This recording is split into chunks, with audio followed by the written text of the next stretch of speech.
2월의 첫날입니다.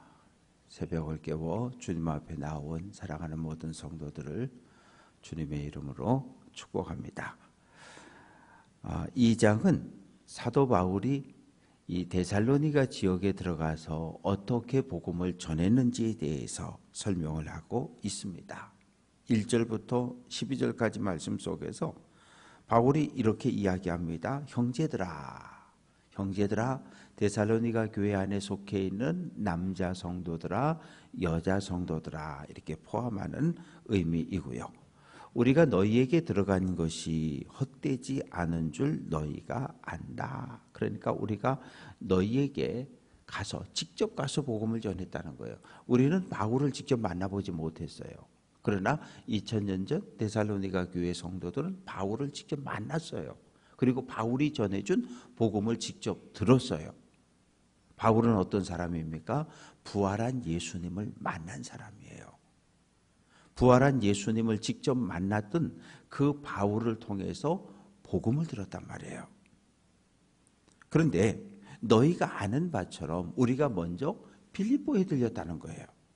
빌립보에서 복음을 전하다가 매를 맞고 감옥에 갇혔지만 하나님께서 우리에게 힘을 주시고 은혜를 주셔서 우리가 데살로니가에 와서 너희에게도 복음을 전했다. 그런데 3절 말씀 보면 우리의 권면은, 우리가 너희에게 전한 복음은 간사함, 부정, 속임수로 하는 거 아니라는 거예요. 하나님께서 우리에게 주신, 부활의 주님께서 우리에게 주신 말씀을 우리가 너희에게 전했다고 이야기합니다. 그래서 4절 말씀을 보면 우리가 너희에게 복음을 전했는데 사람을 기쁘게 하려고 우리가 너희에게 복음 전한 거 아니라는 거예요.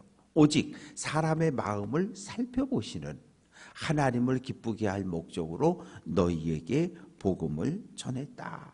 그러면서 5절에서 우리가 아무에게도 아첨하는 말, 탐심의 말을 쓰지 아니한 것을 하나님이 안다. 우리가 데살로니가에 가서 복음을 전했는데 하나님의 말씀, 예수가 그리스도라고 하는, 예수가 구원자라고 하는 복음을 너에게 전했는데 우리가 진리를 전했다는 것을 누가? 하나님께서 증언한다고 말합니다. 6절 말씀 속에서 우리는 너희에게서든지 다른 이에게서든지 사람에게는 영광을 구하지 않는다. 여기서 말하는 영광은 헬라어로 독사라고 하는 표현인데 사람들로부터 칭찬을 받거나 사람들로부터 박수를 받거나 명예, 존경을 받는 것, 우리는 그거 원하는 거 아니라는 거예요. 사람이 아니라 오직 하나님 앞에 섰을 때 잘했다, 충성된 종아, 그 칭찬 하나 받기를 소망했던 것이 바울의 신앙입니다. 그러면서 7절 말씀에 가보면 우리가 그리스도의 사도다, 마땅히 우리가 내가 담임 목사인데 이렇게 하면 됩니까? 이렇게 여러분에게 이야기할 수 있는데 그렇게 안 한다는 거예요. 어떤 마음이냐? 유순한 자가 되어서, 유순하다는 건 어린아이의 온유함을 이야기해요. 유모와 같은 마음으로 자기 자녀를 기름과 같이 했다. 유모하고 자녀의 관계는, 유모는 자기가 낳은 아이를 보는 사람은 아니에요. 누구를 보는 겁니까? 주인이 낳은, 여주인이 낳은 그 아기를 대신 돌보는 사람이 유모란 말이에요. 함부로 합니까? 아니요. 함부로 했다 큰일 나요. 여주인한테 맞아요. 아주 정성을 다해, 최선을 다해서 아기를 돌보는 그런 마음으로 우리가 데살로니가 교회에도 빌립보에도 복음을 전하고 성도들을 대했다고 이야기합니다. 그러면서 우리가 너희를 간절히 보기를 원하는데, 우리가 너희를 어느 정도 사랑했냐 하면 우리가 너희에게 하나님의 복음, 예수가 그리스도라고 하는 진리만 전한 것이 아니다. 8절 끝부분에 보면 우리의 목숨까지도 너희에게 주기를 기뻐했다. 너희를 위해서라면 우리의 목숨까지도 희생하고 헌신할 수 있다는 거예요. 왜? 여러분은 우리가 사랑하는 사람들이기 때문이라는 거예요. 부모가 자녀를 사랑하잖아요. 그래서 부모는 자녀에게 모든 것을 다 주는 거예요. 사랑하면 모든 것을 다 줄 수 있는 거예요. 그래서 바울이 부활하신 예수님의 은혜를 경험하고 나니까 지금까지 소중하게 여겼던 거 다 버리고 그리고 오직 복음 하나 전하는데 무엇까지? 우리 목숨까지도 너희를 위해서라면 우리가 줄 수 있다고 그렇게 고백을 합니다. 그러면서 19절에서 우리가 수고하고 애쓴 것 너희가 기억할 거다. 우리가 너희에게 불편함을 끼치지 않으려고 낮에도 밤에도, 낮에는 복음을 전하고 저녁에는 장막을 만들고 이렇게 해서 생활비와 선교비와 사역비를 스스로 우리가 벌어서 그렇게 사용하면서 복음을 전한 것 너희가 알지 않느냐.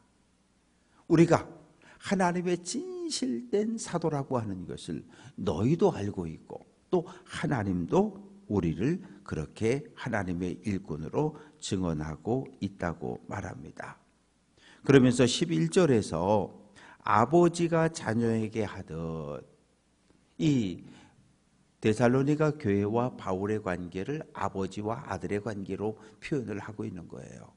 마치 아버지가 아들을 가르치고 훈계하는 것처럼 우리가 너희에게 하나님의 말씀을 가르치고 올바른 믿음의 길을 걸어갈 것을 너희에게 교훈을 했다. 그럼 왜 그렇게 했느냐? 이제 12절에서 이는 너희를 부르사 자기 나라 하나님의 나라와 하나님의 영광에 합당한 하나님의 자녀의 거룩한 신분에 맞는 그런 삶을 살다가 하나님 나라에 들어갈 수 있도록 하기 위해서 아버지의 마음을 가지고 자녀를 대하듯이 너희에게 복음을 전했다고 이야기를 합니다. 이제 13절부터 16절까지 말씀 속에서 지금 데살로니가 교회 성도들이 고난을 당하고 있거든요. 받는 고난은 구체적으로 무엇입니까? 첫째는 황제 신전에 찾아가서 황제를 큐리오스 구원자라고 고백하지 않는다는 거예요. 두 번째는 디오니소스라고 하는 그 지역의 신을 섬기는데 그 신전에 가지 않는다는 거예요. 또 유대교 회당에서 유대교인으로 이렇게 개종한 상태였는데 바울이 전한 복음을 듣고 교회로 와버렸거든요. 그러니까 주변에 보면 예수 믿고 예수 믿는 것을 잘한다 잘한다 박수치고 격려해 주는 사람은 아무도 없는 거예요.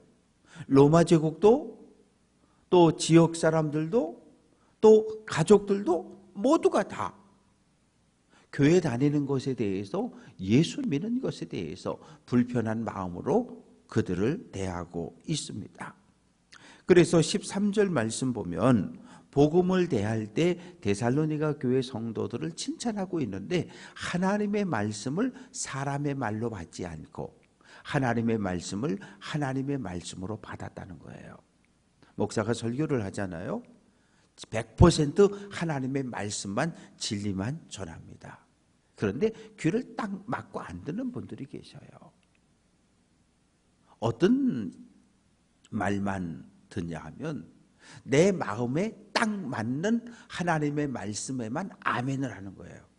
내 마음에 맞지 않는 내 마음에 내 귀에 조금이라도 거슬리는 말씀에 대해서는 귀를 딱 닫아버리는 거예요.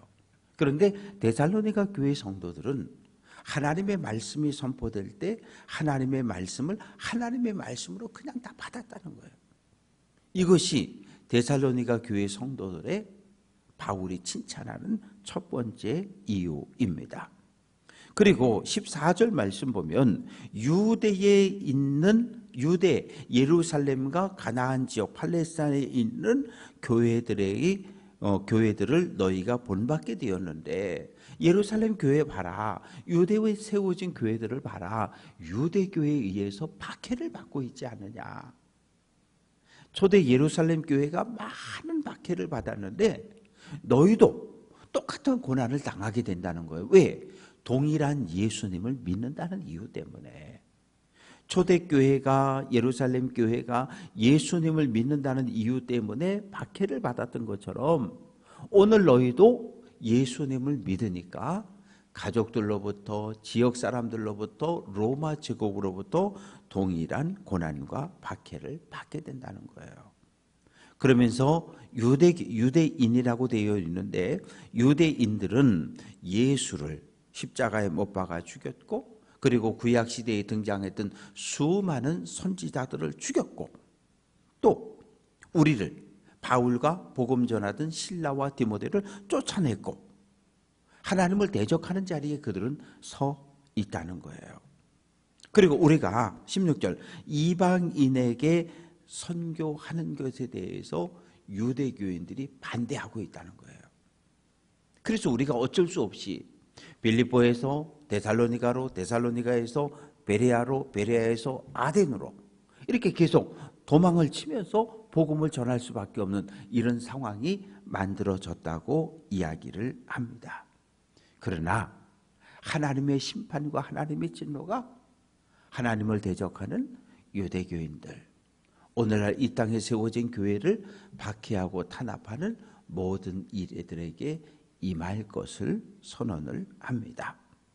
그러면서 이제 17절부터 20절까지 말씀 속에서 바울은 다시 데살로니가에 가기를 간절한 마음으로 소원하고 있어요.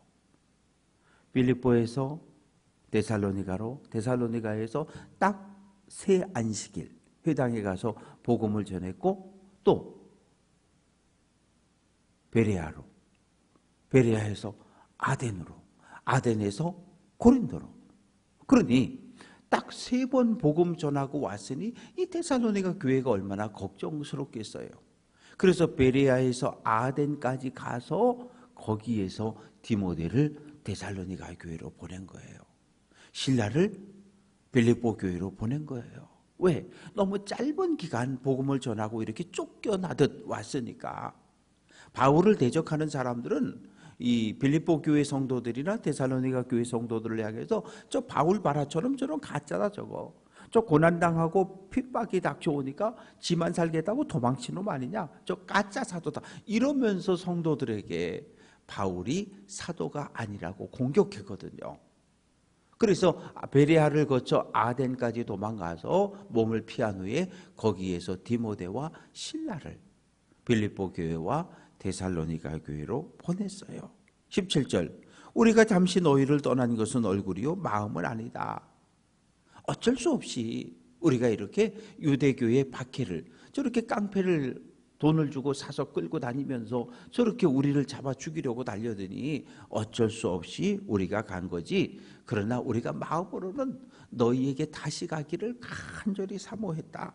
그러면서 18절 나 바울은 한 번, 두 번 너희에게 가고자 하였으나 사탄이 우리를 막았다. 데살로니가 교회를 다시 가고 싶은 거예요. 베레아에 가서도 가고 싶고, 그런데 또 빌립보, 데살로니가, 베레아까지 쫓아왔잖아요. 그러니까 또 도망가는 거예요. 아덴까지도 갔고 여기서도 데살로니가를 가고 싶은 거예요. 그런데 갈 수 없는 거예요.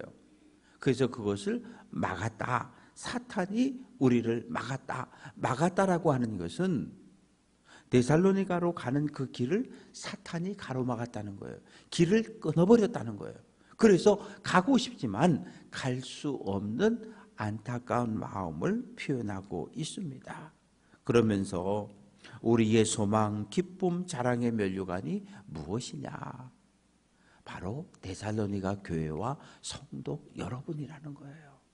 우리의 자랑은 여러분이고, 우리의 기쁨도, 우리의 면류관도, 우리가 복음을 전했을 때 예수를 그리스도로 영접하고 구원받은 데살로니가 교회 성도 여러분, 여러분이 우리의 기쁨이고 자랑이고 하나님 앞에 드릴 열매라고 이야기를 합니다. 말씀을 정리해 봅니다. 초대 예루살렘 교회가 유대 교회에 의해서 박해를 받았던 것처럼 이방 땅에 세워진 여러 교회들도 박해를 받습니다.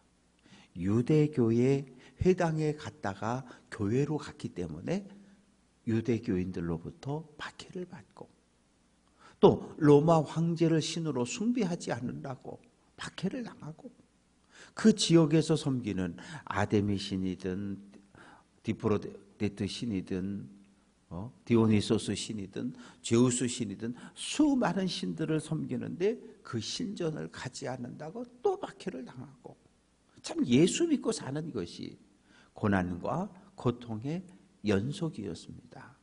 그래서 바울은 그 이야기를 오늘 말씀을 통해서 이야기를 합니다. 하고 싶은 얘기는, 여러분 고난이 있지만, 여러분 환난을 당하지만, 여러분 주님이 다시 오십니다. 끝까지 믿음을 지켜내십시오. 뒤로 물러서지도 말고 주저앉지도 말고 담대하게 주님이 주시는 은혜를 가지고 믿음의 길을 걸어갈 것을 권면합니다. 바울이 전했던, 바울이 데살로니가 교회를 향해서 선포했던 이 말씀이 오늘 우리들에게도 큰 위로가 됩니다. 하나님의 말씀을 언제나 하나님의 말씀으로 받아 우리의 믿음을 키워가고 더욱더 성결하고 순결한 자들이 되어 하나님 앞에 설 수 있는 2월 한 달만 될 수 있기를 주님의 이름으로 축원합니다.